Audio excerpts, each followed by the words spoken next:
Nice. I like that. I like that little jingle right at the start. We have to get in X-Files mood. X, Y, and Z files. Hello and welcome. Welcome back to Crimes from the East. This is Pia, your host, and with me is a very legal alien back here in the US for a little while. I'm pretty sure that I'm just like falling into the Avatar The Last Airbender closing credits theme song because I've been listening to it for some reason lately. Oh, nice. Well, I've mostly been listening to Deadmau5, so unfortunately I can't hum any of that. It's going to be like... Yeah, that's not hummable music. Lots of bass. Well, hello. Yeah, hello, Alex. How's it been? How are things up in the desert or down in the desert? Pretty awesome. I found some baby alien eggs that had hatched in a ditch, and I collected the eggs, the hatchlings, and I seeded them into rainwater catch that we have that's exposed to the open air and normally produces a lot of mosquitoes. And now hopefully those little baby aliens are going to eat all of the mosquito larvae and I will not get bitten more. Nice. And by aliens, do you mean tadpoles?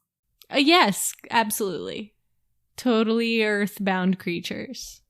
Well, how exciting would it have been if they were actually aliens, right? I can imagine finding aliens where I live out here in the desert. If it has to happen anywhere in the US, it's going to be where you are. Can I share like a not so PG rated story? Sure, go ahead. I'll just delete it. It's like vaguely alien related. Oh, okay. Vaguely. Let's listen. So Let's hear it. very, very vaguely. But basically the first or second time I ever smoked pot. Mm-hmm. It was out here in the desert, and I went for a bit of a desert walk. Ooh. A walkabout? Yeah, a walkabout. I just remember all of the cacti and plants and the entire terrain out here in southern Arizona. It's so alien that I actually felt like I was on an alien planet, and it was amazing. On Mars. You were like, this is Mars. 2 million years ago. And the way the sun beats down on you here and the light and everything, it was so otherworldly. So I don't even need to go to space. Like, I've been there, bitches. Get at me, Jeff Bezos. Get at me.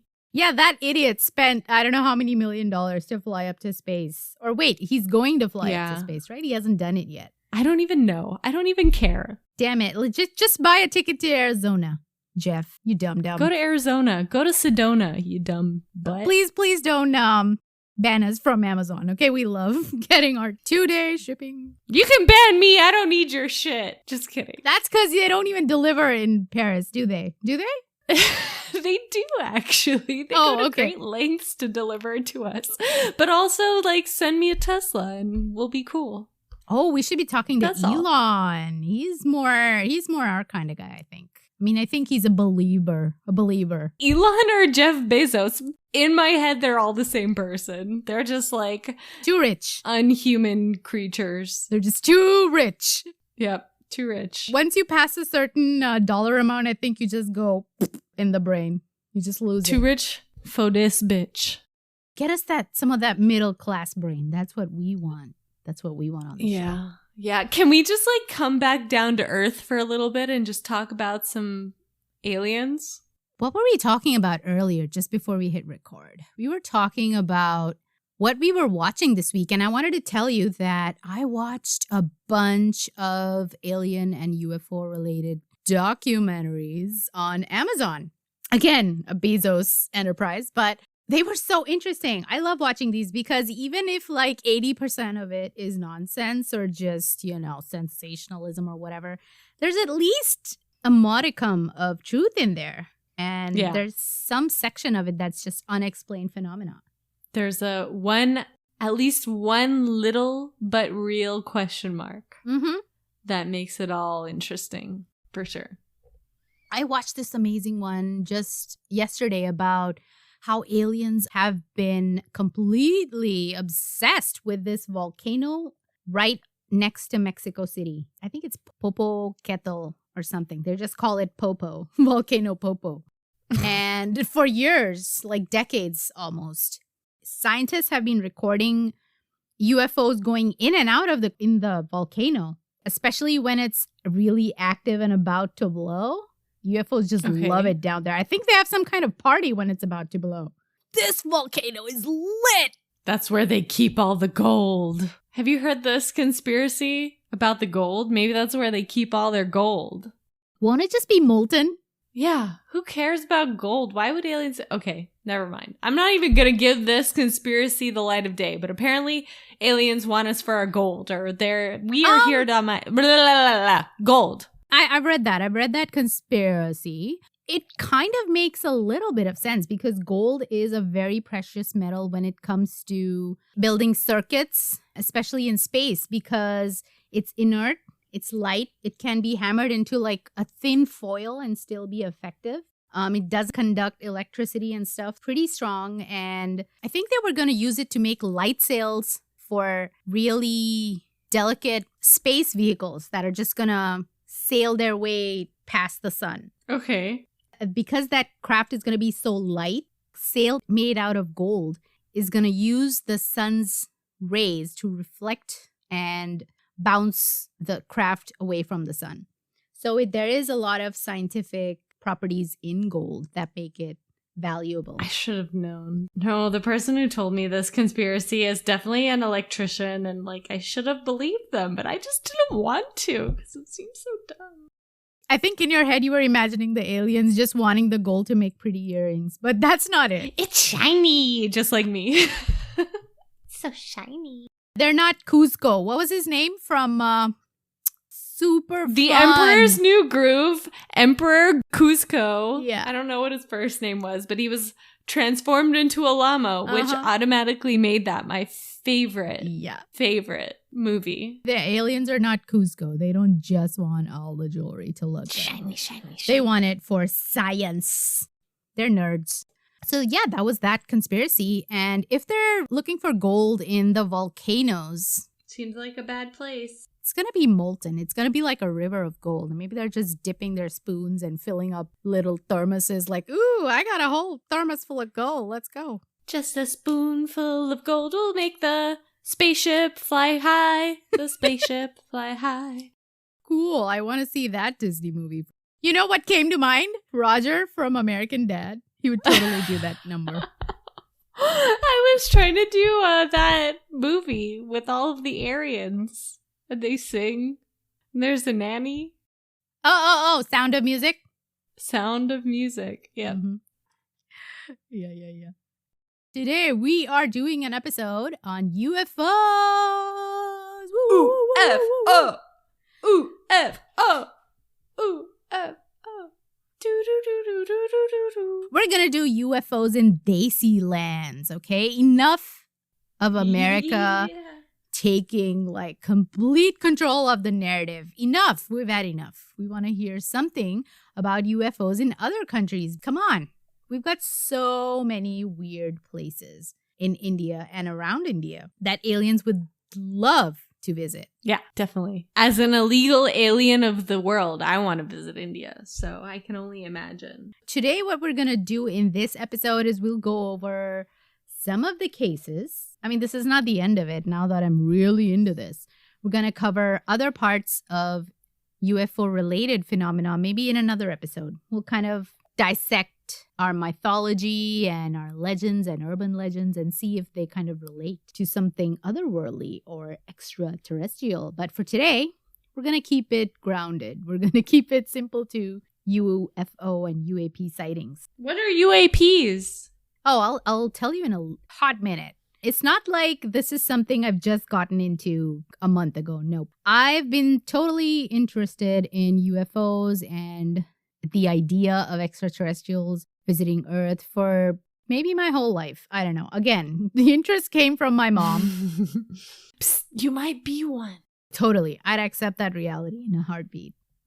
I've always followed it in pop culture for sure. Like all the movies that have ever been made about aliens, I've seen them and I own them. Aliens, Predators, Aliens versus Predators, whatever movies are made in that genre.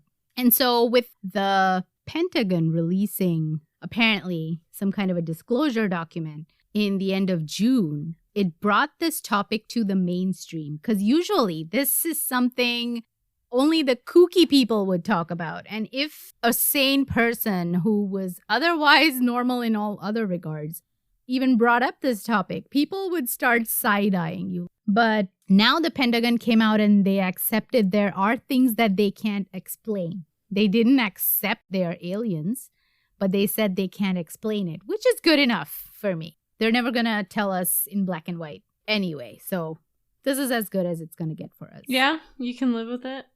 As far as the official narrative goes. UAPs, which stands for Unidentified Aerial Phenomenon. So scientific. Which is a new word that the military intelligence uses now. They wanted to rebrand. They wanted to separate themselves from the UFO community. So they made a new word for it. They just rebranded. And they now call it UAP. So with the hubbub of the UAP in the mainstream media for the past couple of weeks, I thought we could explore reports of sightings in the East. The narrative about strange phenomenon in the mainstream media is always shaped by the American perspective. So I thought, let's get Desi with it, right? Let's get Desi with it. It may not look that way today, but our Desi land has been the center of advanced civilizations for thousands of years. Yeah, if you walk into some really shitty lane in, I don't know, Delhi, Kolkata, Mumbai, Chennai, you'll be like, this is an advanced civilization? No, but we used to be. We were once really cool. It all went downhill from there. Yeah, thanks plastic. Probably thanks aliens for their plastic technology. Ruined everything. 3 times a charm, but thank you, colonial white devils.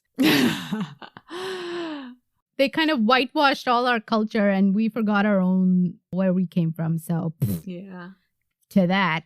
But we really had some amazing ancestors, y'all. Like, trust me about that. You can't tell me that our exoplanetary visitors weren't curious about what we were up to. No way. We got all that lovely spicy food, all that black pepper and turmeric and mango lassi and gulab jamun. Any damn alien with a pulse would be drawn to our mouth-watering feast for sure. Right? What do you think, Alex? I would.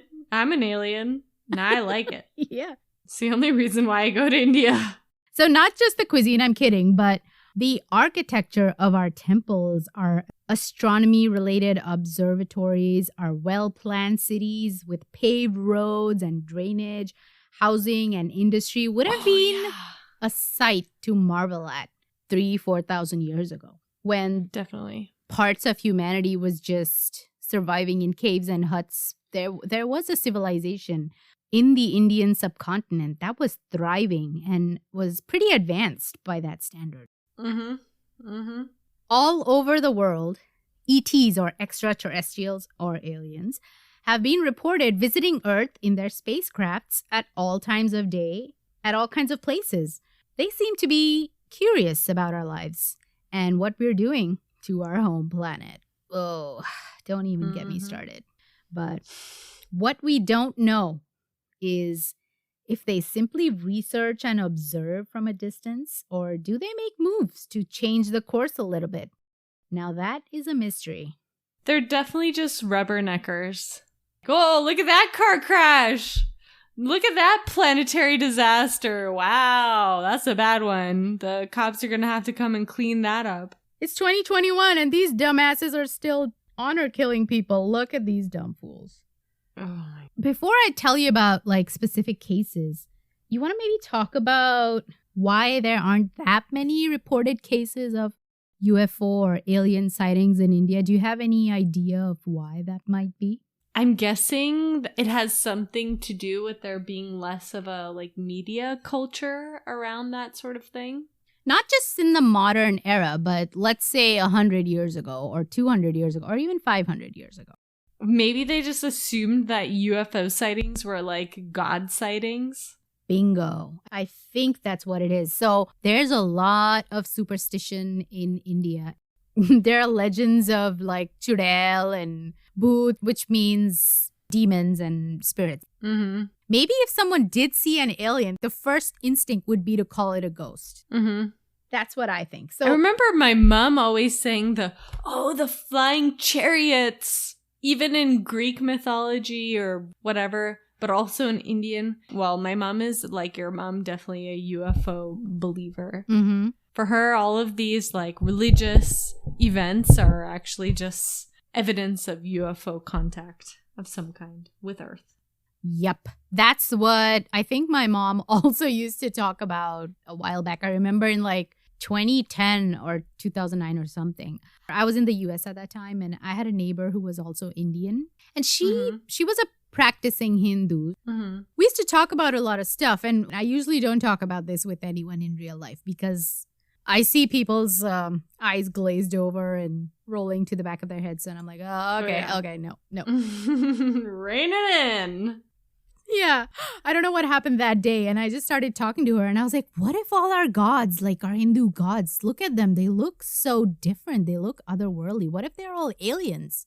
And she was like, yeah, go on. Oh yeah, totally. Yep. That seems way more plausible than just like, magical beings with magical powers. Definitely. She was very sweet. She heard my spiel, and she didn't blow up or anything, and that's really all you can ask as a ufologist. That's all you need. You just need a year to like dump all your information into. Really, because it feels like everyone's got to know this. Come on, how do you not talk about this all the time? This is all I want to ever talk about. I think because of our rich mythology that already exists, like gods with, we have Garuda, we have, what was his name? That god who was in the form of a bear. What was his name? Garuda was, I think, vulture, phoenix type god. That I remember.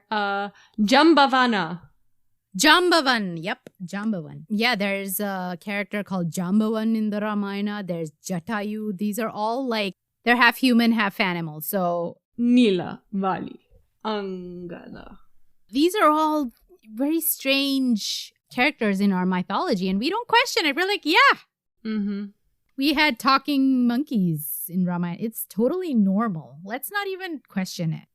So that's probably what happened when people saw a UFO or an alien. They're like, that's God coming down from the heavens in their vimanas. Mm-hmm. And that's why it never really got documented seriously, which is pretty sad. Now, let's get on with it, and let me tell you about some of the cases reported in India. Let's start really at the top, prehistoric era. Okay.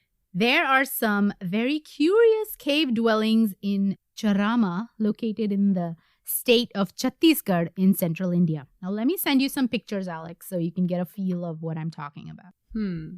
So, Chhattisgarh is one of the states with the highest population of indigenous tribals in central India. Deep in the jungles of Chhattisgarh, cave dwelling of prehistoric men were discovered a few years ago. In those caves were crudely drawn paintings in natural colors, which were made from, I think, some sort of red clay and pigment you get out of fruits and vegetables. And these paintings depict some strange humanoids. From the pictures that I sent you. Yeah. The first one is just a regular cave painting from one of the biggest prehistoric sites in central India. It's called Bhimbetka. Okay, but in the top right-hand corner, there's like a crab creature. In that regular one? Yeah. Oh, yeah, I see it now. And there's definitely some swirly sort of galaxy thing happening. Yeah, there's stuff going on here. Yeah. But it's probably nothing. It might be something else. That it might actually be a crab because they saw crab. Okay. Like, crab is not unusual. They would have seen crab and probably drawn it. So that makes sense. It might actually be a crab. True. But then the next photo. Uh-huh. How does that look? What do you think that is? There's definitely a spaceman wearing some sort of freaky helmet. That is like the shape of a classic gray, like the one at the bottom. Yeah, the thing at the bottom, but the thing at the top is kind of like, why does it have spikes coming out of its head and it's carrying a saber of some sort? The whole thing is weird. definitely eerie. And that does not look like regular human shape. As you can see, they knew how to draw themselves, which was stick figures. Yeah. And then True. look at the next picture. You see those little... This one. Humanoid shape. Mm-hmm. Mm-hmm.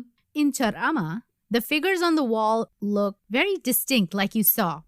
The humanoid figures appear puffy, as if they're wearing spacesuits of some kind. And in that second picture, they are short-statured because they seem to be life-size.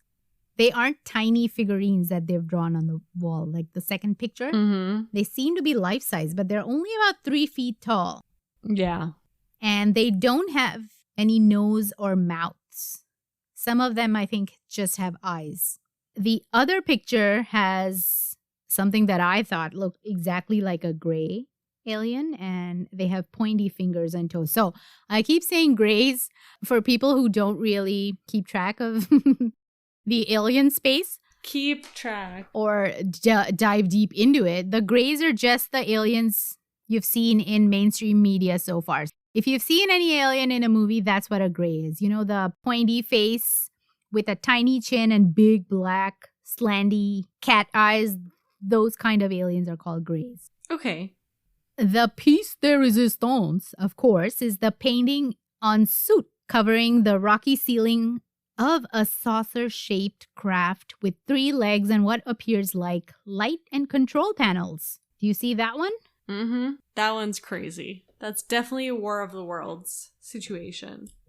What is this? Man. Prehistoric man was pretty simple. There wasn't much in terms of creativity and imagination at that time, owing to the short lifespans and the kind of hurdles that they had to jump through simply surviving another day. They drew and painted what they saw. So what could they have seen that compelled them to make this? Because if you try to think of something in nature, I can't think of anything that looks like this, that has 3 legs coming out of it and some guy in the middle. Maybe it was some kind of deformed bird. No. Maybe it was just like the one creative caveman. This looks very much like a UFO to me. Maybe they had some furniture that was very perishable somehow. Maybe they had a really good furniture guy. And he came up with this. Exactly. This is actually a design portfolio. You can find this artist on Instagram at Cave Tripod Man. Cave Stool Boy. He makes all kinds of funky stools. Who was that one listener we had who gave us the amazing review, who we love? Oh, Desi boy. Desi boy. Yeah, maybe this is a furniture boy. Okay, wait. I know you're trying to find meaning in that picture, but let me add a little bit more information, okay? And then I'll ask you that question again. Mm-hmm. So, local tribes here have old urban legends about the Rohela people, meaning the short ones, who would fly down from the sky and take away people never to be seen again. Oh. Now what do you think? I have a feeling it's the Sentinelese. It's definitely not furniture boy. It's the short naked people. The short naked, the Nakavarams. The State Archaeological Department wants to seek the help of ISRO and NASA to help decipher these paintings. Did you say Israel? ISRO, that's the Indian Space Research Organization. ISRO, yeah. I doubt NASA will care though. They need to get in touch with the Pentagon, maybe. Or UFON. Yeah, get some good ufologists out there. Get Jacques Villée or Giorgio A. Tsoukalos from Ancient Aliens. And maybe George Noory from Coast to Coast. They might help. Those are the people you need to get. Not NASA. NASA doesn't give a shit about this. Now, my mom does a lot of research on these things, and she found a YouTube channel by a guy called Praveen Mohan. He has a bunch of videos exploring and making sense of ancient Hindu artifacts, masonry techniques, temples, and scientific methods that were followed or invented by ancient Hindu civilizations and stuff. He is also a UFO enthusiast, and he looks into UFO reports in India. And he's probably the only one there actively compiling and showing Indian UFO sightings on his channel. Okay.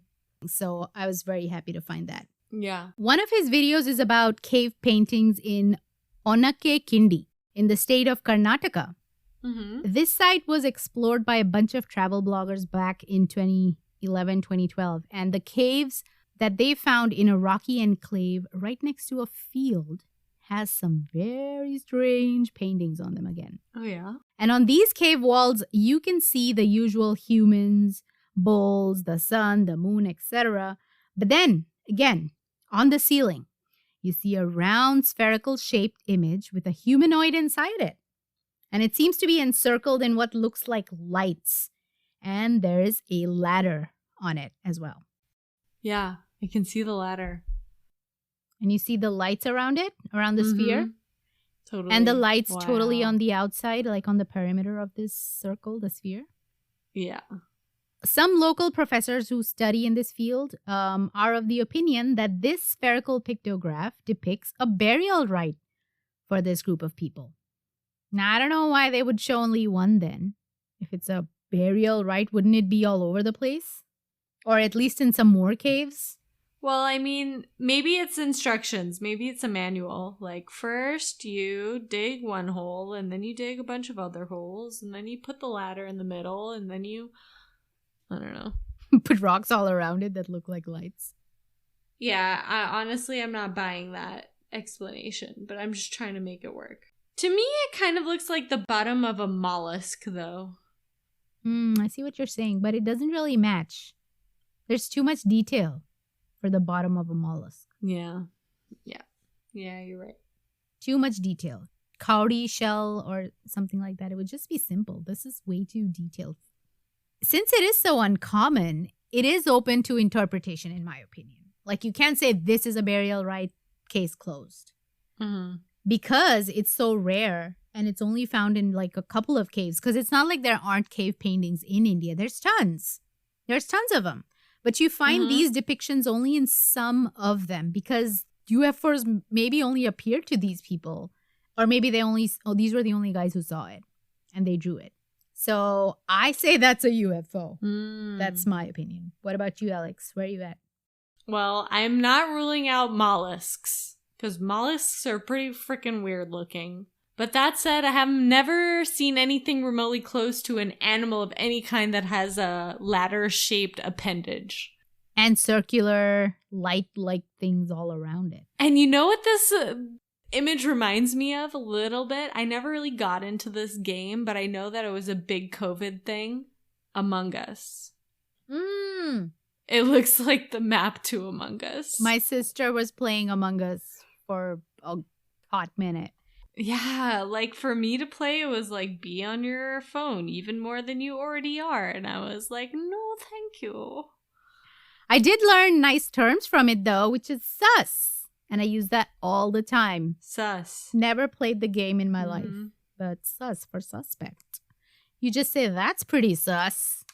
And then you're cool. And then you're cool. Yeah, that was a cool how to be cool tip from us. Okay, so now that we explored a little prehistoric UFO stuff, let's zoom a few thousand years into the future, into the 1950s. This is when the golden age of UAP started, essentially. Many believe that the devastation caused by the nuclear bomb in Hiroshima and Nagasaki is what caught the attention of beings in the universe. Now, we are nothing but a slightly smart ape, but after 1945, we became somewhat smart apes with extinction-level weapons. ETs were perhaps alarmed at our cruelty and naivety about how fragile we are as a species, and they probably started to patrol and observe us a whole lot more, especially around nuclear sites. And so if you look into historical records, in the year 1954 and 1957, there were hundreds, if not thousands, of reports of strange flying spacecrafts in the air all over the world. It just became insane. People were seeing things all of a sudden and reporting it. And of course, Roswell did kick off that hysteria. But not without reason. So I believe that maybe the nuclear bombs did invite all the attention from other creatures in the world. So here's an incident from the Delhi Flying Club in the year 1951. NICAP is an American UFO research group formed by civilians, so this is not a military group. And this story was taken from the NICAP website, which is still online, and that's great. So I got their archived records from 1951. March 15, 1951, New Delhi, India. At 10:20 a.m., George F. Float, a chief aerial engineer, along with his 2 assistants, observed a swirly white cloud that appeared in the sky. This object was about 700 feet in length, approximately 4,000 feet high near the Delhi Flying Club hangar. Now, that's a huge object. 700 feet? That's insane. That's like, I don't know, twice the size of a plane, like a big plane, like an A320. That's like 4 football fields as far as I'm concerned. I don't know what a football field is. Oh my God, there's an alien outside. Ah, run. Or maybe run to them. This 700-foot cloud just kept increasing in length. And at the end of it, a bullet-shaped object appeared, approximately 100 feet long. Okay, so the object wasn't that big.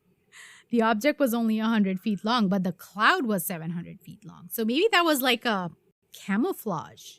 And it was hiding behind that huge cloud.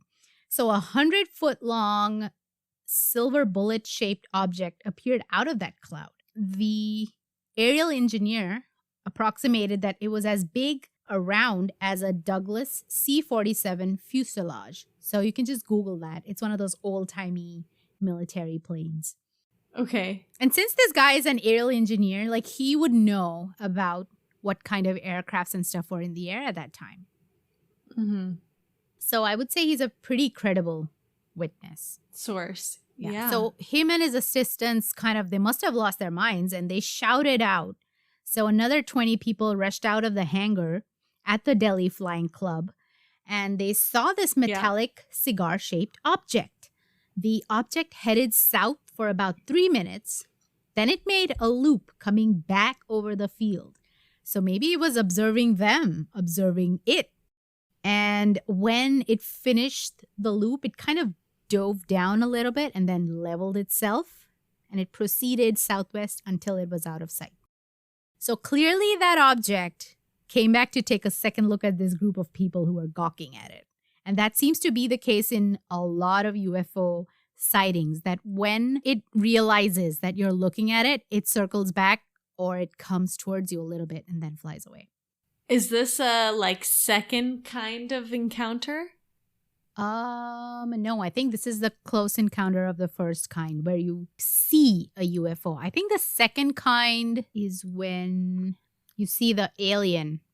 But it sounds like it was sort of like, it was playing with them. And you hear about that a lot where the UFOs actually sort of mess with you. They know that you are observing this or your mind is blown. So they kind of zoom and zigzag back and forth, or they do erratic things to mess with you.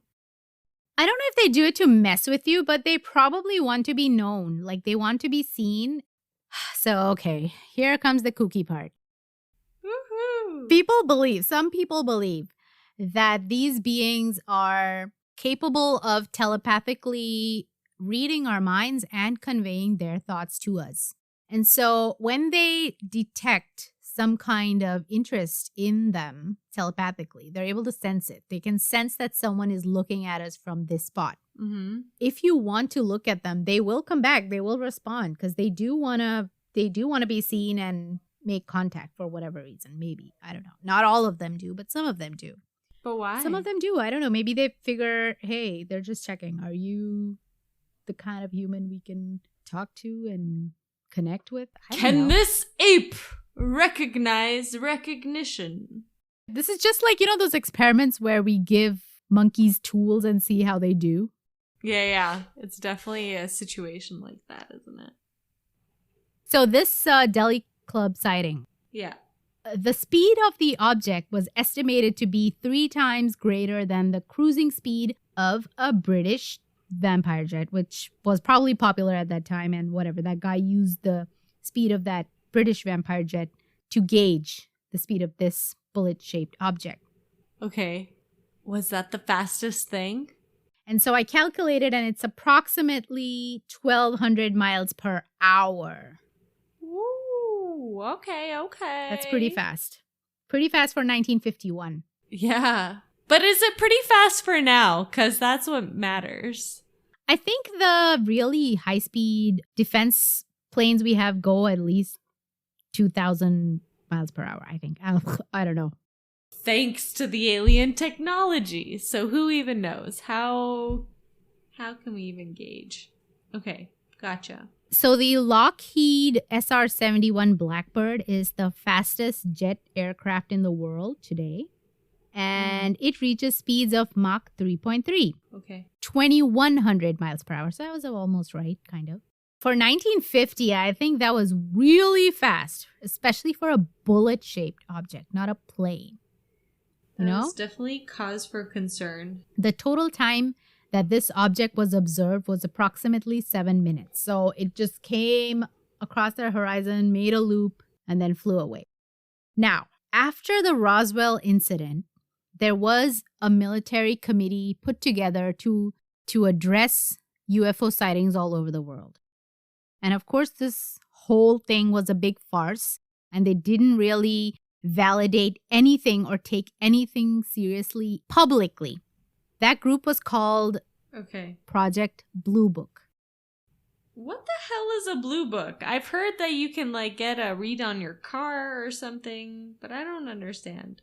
That's Kelly Blue Book, and this is the same thing but for UFOs. You get your UFOs evaluated. Yeah. And so the military would look into it, just tell you, oh, no. That UFO you saw, that was just a bird. It was a weather balloon. It was nothing. It was a cloud. Your eyes were blurred. Nonsense. Is it a bird? Is it a plane? No! I mean, yes. Yes, it is. It is not Superman. It is a bird. So they, of course, kept secret records of all of their internal studies and conclusions on the matter. And I think these got declassified partially a few years ago. Okay. And you can see that they were trying their best to discredit the witnesses and make light of their sightings because they didn't want to admit to the world that there could be extraterrestrial visitations or craft on Earth. Yeah. And so this incident was reported to Project Blue Book in America. And they evaluated this sighting as unidentified, which is pretty big. They didn't say that this was a bird or a cloud or whatever. Yeah. If they weren't able to make an excuse for it, it's pretty valid. And since all the witnesses were involved in aviation in many ways, it adds a lot more credence to this sighting than other sightings where it's just regular people. These guys would know the capability of man-made aircrafts of that time. Right. All right, Alex. Let's zoom into Bihar in 1954. Bihar is a state, again, in central India. And in the fall of 1954, around 800 villagers in Bihar saw something undeniably what we can call a UFO in the sky. Now, this is a mass sighting like there ever will be. Yeah. In my opinion, 800 villagers. The residents of 3 villages in the Manbhum district saw a gray disc-shaped craft descend over a mine. One of the managers of that mica mine, Mr. Chatterjee, also claimed to have seen the saucer. He said that the UFO was approximately 12 feet in diameter, and it had descended emitting a whirring sound like that of a car motor. It hovered for a few minutes over the mine, and then some sort of smoke or vapor billowed out from under it as it shot up straight into the sky at incredible speed, which left the doors and windows of the buildings rattling like it would after an earthquake. Ooh. Again, this is 1954. There were no crafts at that time that could do this kind of vertical takeoff maneuver. Yeah. Okay, even helicopters were not this suave or smooth. That would be so cool to see. Even now, I want to see that. Like, to be honest, as human beings in today's day and age, we haven't seen that kind of technology in real life for the most part. Some people, maybe. I don't even know who those people are. Jeff Musk, Elon Bezos, probably. Now, sadly, because these 800 villagers weren't Bezos or Musk, they're poor villagers. Their word didn't mean much. Oh. I didn't know about this case until I really dug deep into it. Yeah. If you think about it, this is a huge sighting. We only know of Roswell. And now there were probably, I don't know, 2-3 dozen witnesses to that incident. But it's so popular. It's so famous. No one knows about this case. 800 people saw it. But it's India, so, they're probably just... Yeah. Probably fools. They don't know what they're seeing. Well, that's so sad. Probably just a cow. Yeah, that is... I don't like that. So here's the interesting part. This mica mine also supplied a mineral called beryllium to the U.S. Atomic Energy Commission. Oh, beryllium. Sounds very sci-fi. Okay. The U.S. Atomic Energy Commission was an agency of the United States government established after World War II to foster and control peacetime development of atomic and nuclear science and technology. Oh, shit. So the aliens were keeping track. Yeah. Who has the resources for it? Where are all the resources located? I bet that's what they were doing, like some kind of recce mission. Totally. Coincidence or causation for this visit? I don't know. I believe the nuclear connection. Okay. And not just because of this case, but there are several reports of strange UFOs and other phenomenon reported around nuclear missile silos in the U.S. Mm-hmm. One of the most famous ones is an incident called the Rendlesham Forest incident. Yep. Anyone who's even remotely interested already knows about it. But to others, I would say Google that today. Google that right now. Right now. It's called the Rendlesham Forest incident. That was a nuclear facility where some officers saw and touched a UFO that had been circling around the nuclear missiles. Now we go to Assam in 1954. This is a news article from the Hindustan Times from November of 1954. An object looking like a flying saucer was seen here yesterday at about 6 p.m. Hundreds of people gathered at the top of Nandan Hills to have a clear view of the object, which was of oblong shape and had a bright red light at the back. Another cigar. Oblong. Does oblong mean cigar? Yeah, it means like capsule. I think oblong is a pretty cigar shape. Yeah, I think oblong means like capsule shaped. Yeah. So this oblong saucer came from the west and vanished into the eastern sky. A similar report has been received from Guwahati, which it is a major city in Assam, where the saucer was seen at around 7 p.m. If you've been reading the news lately, the U.S. Navy, they released some videos of UAPs recorded by naval pilots, and one of them was called a tic-tac UAP. Yep. It's in the shape of a tic-tac, which is an oblong saucer. It's also a tiny cigar shape. Yeah.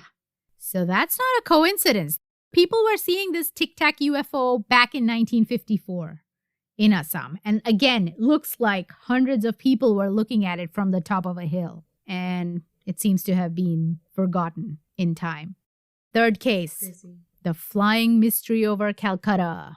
Now Kolkata, but back then Calcutta. And this is the account of an officer who worked at the Dum Dum Airport. Dum Dum Airport! Yeah. Your favorite. Calcutta, November 12th, 1954. A bright luminous object with a long tail reported to have been seen in the sky over Calcutta, October 31st, from the control tower of the Dum Dum Airport. With a long tail? Mm-hmm. Airport authorities have a report from one of their technical officers, so an ATC officer, about his observation of this mysterious object. It is learned that the officer, while on duty at the tower at about 6 p.m., suddenly found a flash in the sky, which was moving at a speed of about 500 miles per hour at an altitude of 2,000 feet. Now, that's not very high. That's very, very low. Mm-hmm. I don't know if regular aircrafts can even maintain any sort of lift to keep them in the air at 500 miles per hour like that. Yeah. Like a regular aircraft would probably crash, except maybe a helicopter, but then they can't go that fast. It was stated that the bright white object had a long luminous tail of diffused white light. The light appeared about 3 or 4 times brighter than any aircraft tail light, and the object disappeared from his view within a minute. It did not alter its height, direction, or flight of speed. It was steady in its movement and disappeared from sight. A bright flashing object with a tail. Meteors, right? Meteors, meteorites, any kind of shooting celestial star junk or something. But a shooting star would have a very predictable trajectory. It would go down. Once it's in the Earth's atmosphere, gravity's gonna make a quick meal out of it in no time.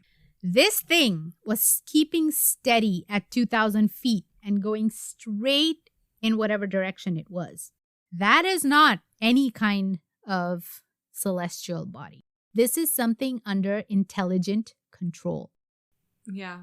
Yeah. All right. You ready for a case from Nepal? We're going a little international since it is.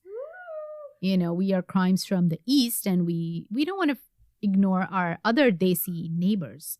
So I thought I'll include a couple of cases from countries around India. So, Nepal, 25th March, 1968. At around 8:15 p.m., the residents of Batulechor, I think that's how you say it, in the Pokhara region of Nepal, witnessed a blazing object flashing intermittently, accompanied by a loud, thunderous sound. And it seemed to have disintegrated over the Kaski region, not too far from the Himalayan foothills. A huge metallic disc-shaped object, which was 6 foot at its base, but 4 feet tall in total, was found in a crater in Batulchor. Or is it Baltichor? I don't know. We'll find out, perhaps. Baltichor. We'll find out, yeah. If there are any Nepali listeners, let me know. A portion of a similar object was found at Talkot and Turepasal, which is around 600 miles away. So something blew up, and then parts of it fell here and 600 miles away.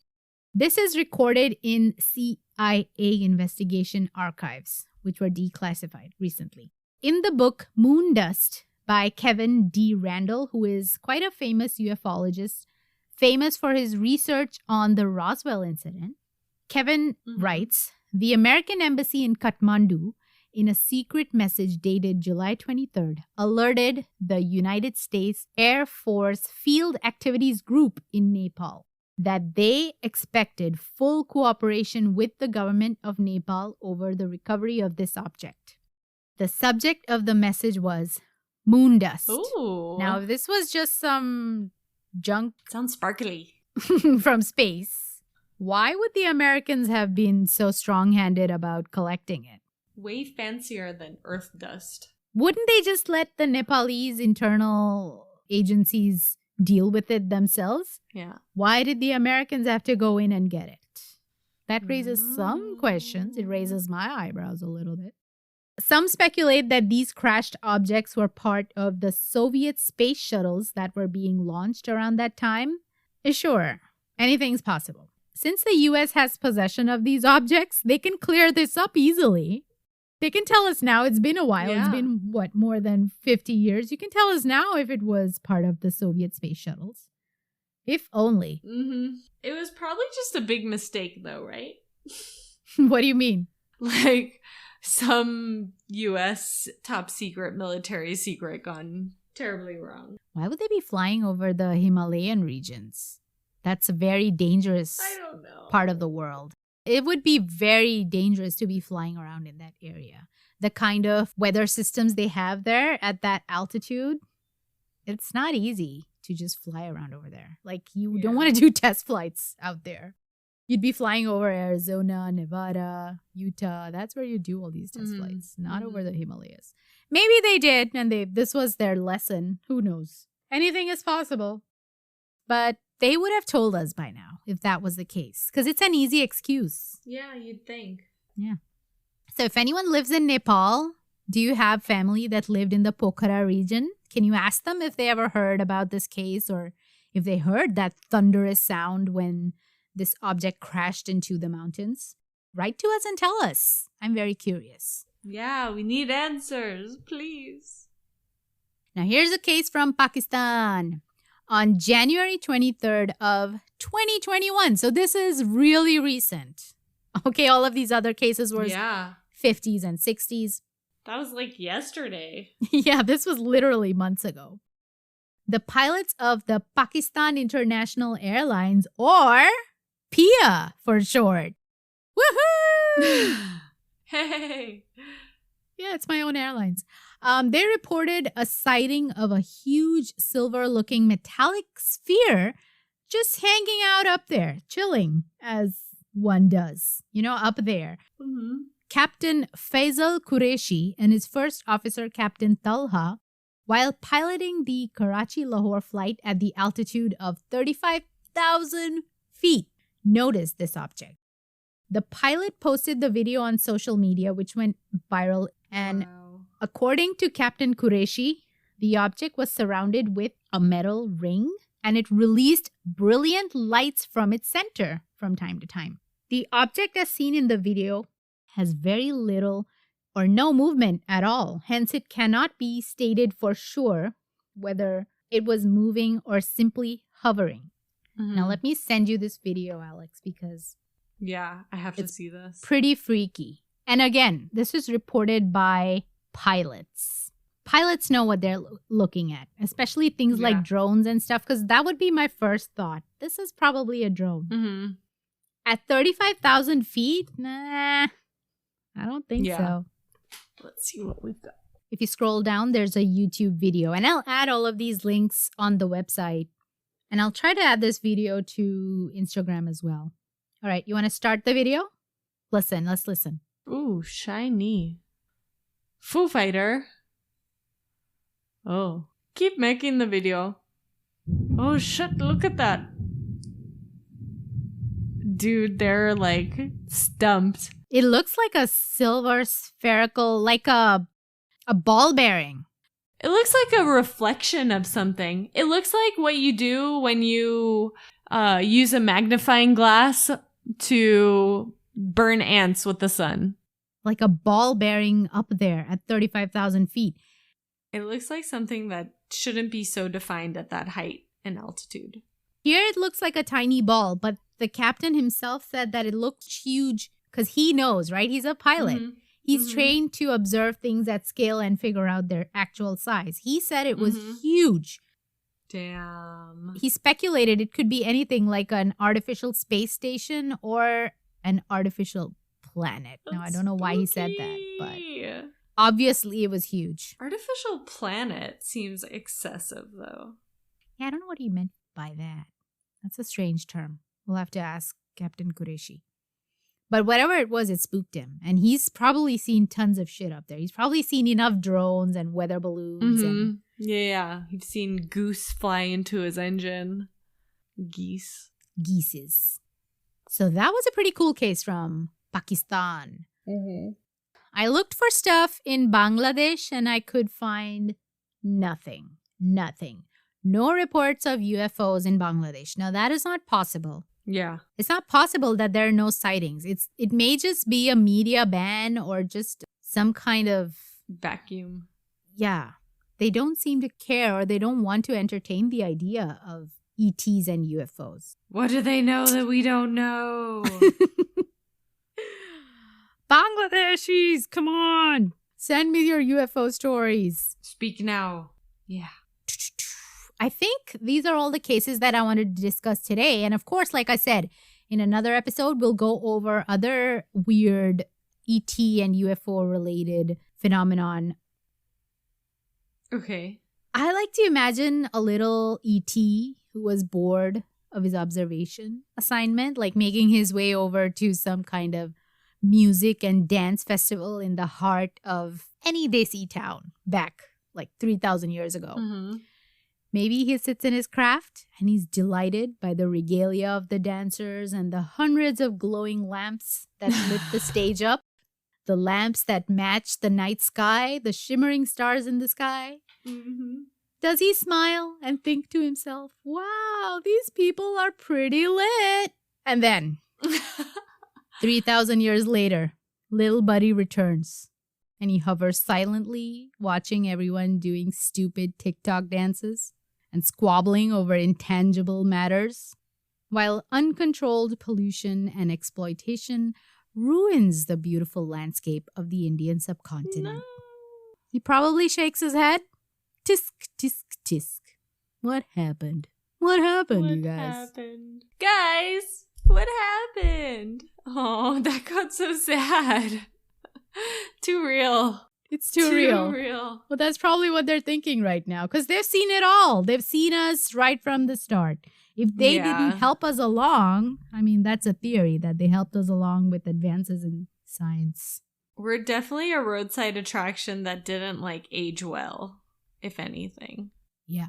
No one's looking up in the skies anymore. Everyone's looking into their phone. So how are you going to see these things? You know what, Pia? I'm going to go outside right now and look for some UFOs. You're in the perfect spot, Alex. Go outside. I think I am. Just look up in the night sky. I guarantee you're going to see a UFO tonight. You're going to see one. I'm going to keep an eye on these tadpoles, too, because they're pretty alien looking to me. They might be calling out to their mothership. Come get us! No, that's not an... E.T. phone home. E.T. Get me out of this stupid pond! I'm an interdimensional being. How dare you throw me into dirty pond water? I'm not here for your mosquito-killing pleasure.